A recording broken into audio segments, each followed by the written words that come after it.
നമ്മളിപ്പോൾ നിൽക്കുന്നത് കൽപ്പാത്തി രഥോത്സവ നഗരിയിലാണ്. കേരളത്തിലെ ആകർഷകമായ ഉത്സവങ്ങളിൽ ഒന്നായ ഇത് പാലക്കാടിന്റെ സാംസ്കാരിക ആഘോഷം കൂടിയാണ്. ശ്രീ വിശാലാക്ഷി സമേത വിശ്വനാഥ ക്ഷേത്രത്തിൽ എല്ലാ വർഷവും നടത്തുന്ന രഥോത്സവം നവംബർ മാസത്തിലാണ് അരങ്ങേറുക. വേദപാരായണവും സാംസ്കാരിക പരിപാടികളും കൊണ്ട് നിറഞ്ഞതാണ് ഉത്സവത്തിന്റെ ആദ്യ 4 ദിവസങ്ങൾ.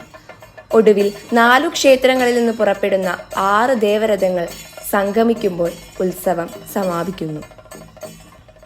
3 ദിവസം പരിപാടി എന്ന് പറഞ്ഞാൽ എല്ലാ തേരും 6 തേരും വരും.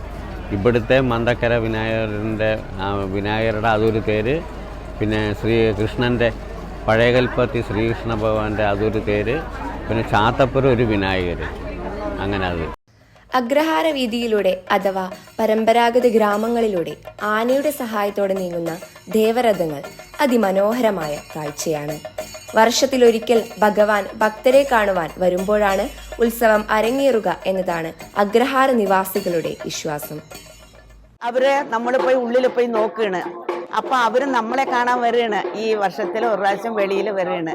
വന്നിട്ട് എല്ലാവരും ഉമ്മർത്ത് വന്ന് കാണുമ്പോൾ അവര് പാദപൂജ ചെയ്യണത് പകരം തേരിനെ എഴുത്തിട്ട് സ്വാമിയെ വലിച്ചുകൊണ്ട് പോവുകയാണ്.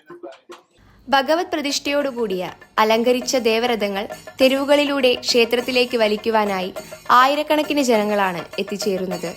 കാശി വിശ്വനാഥ സ്വാമി ക്ഷേത്രവുമായുള്ള സാമ്യം കാരണം കാശിയിൽ പാതി കൽപ്പാത്തി എന്ന പഴഞ്ചൊല്ലു തന്നെയുണ്ട്. കുഞ്ഞുകുട്ടികൾ മുതൽ വൃദ്ധജനങ്ങൾ വരെ നിറഞ്ഞ ഈ അഗ്രഹാര വീഥികൾ എല്ലാവരെയും സ്വാഗതം ചെയ്തുകൊണ്ട് പുഞ്ചിരിക്കുന്നു.